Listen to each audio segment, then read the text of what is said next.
But anyway, it's time to talk about the episode. Road to Cincinnati. It starts with Chalmers having a meeting with all of the principals from the schools that he's the boss of.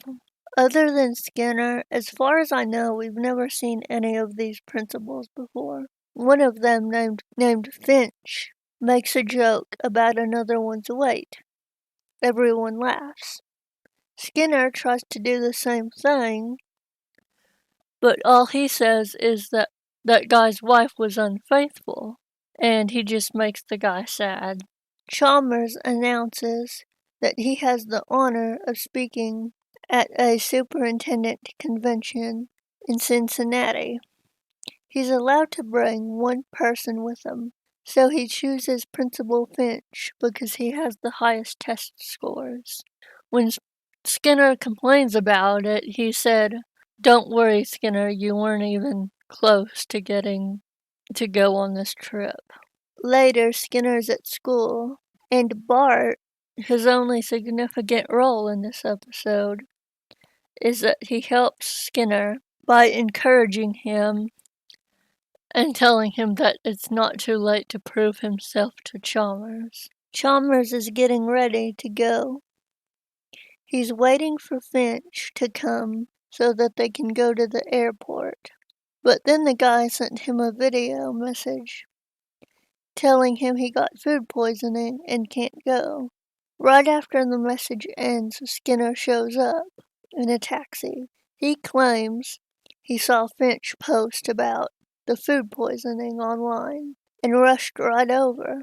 Chalmers didn't want to take him, but Skinner reminded him that the ticket for the +1 was already paid for, and it would look bad for Chalmers if he just wasted the money. At the airport, on the plane, Chalmers is feeling anxious. Apparently, he gets really bad anxiety from flying on planes.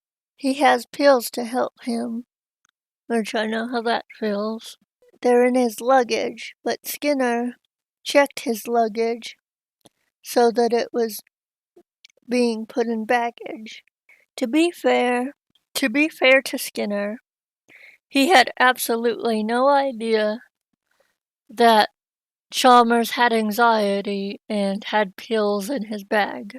Anyway, they got thrown out of the plane because Chalmers kept yelling and making a scene and wouldn't calm down.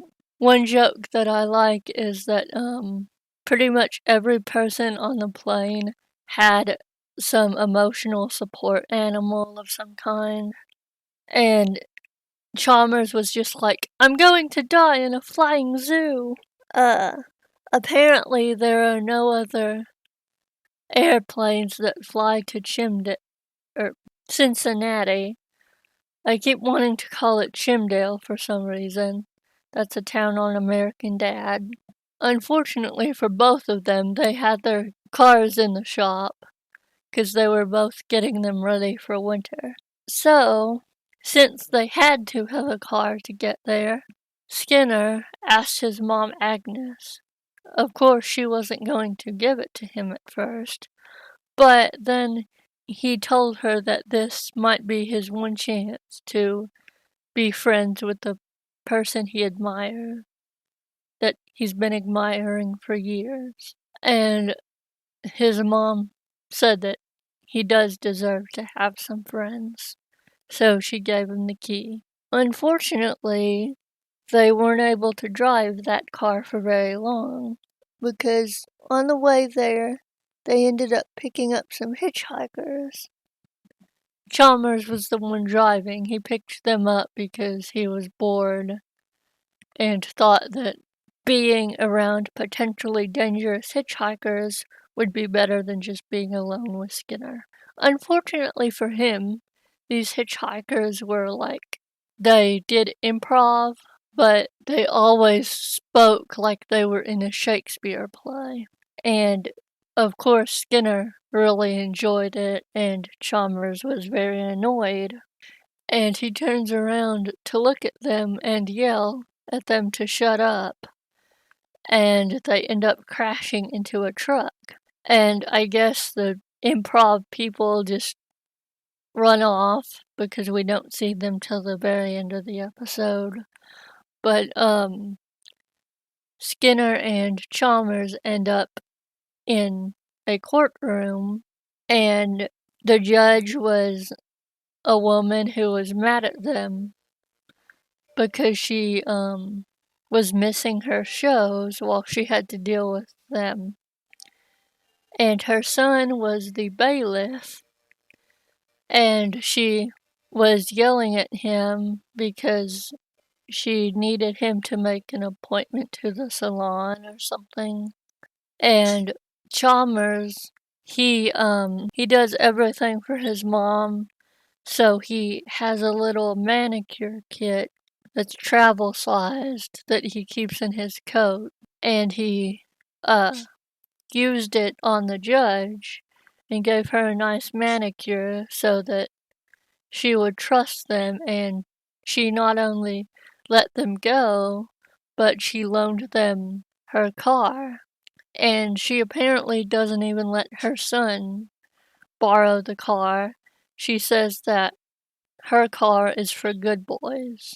After that, Chalmers starts to get really impressed by Seymour, and he decides to buy him a beer at a what they think is a biker bar. But when they go in there, they see that it is a cyclist bar. And I kind of like that joke because it's kind of a clever twist thing. But of course, just like in the biker bar scenario, they end up getting the cyclist mad at them, and they run back to the car, and the cyclists are chasing them and about to attack them. Skinner runs away, and Chalmers thinks he's all alone now.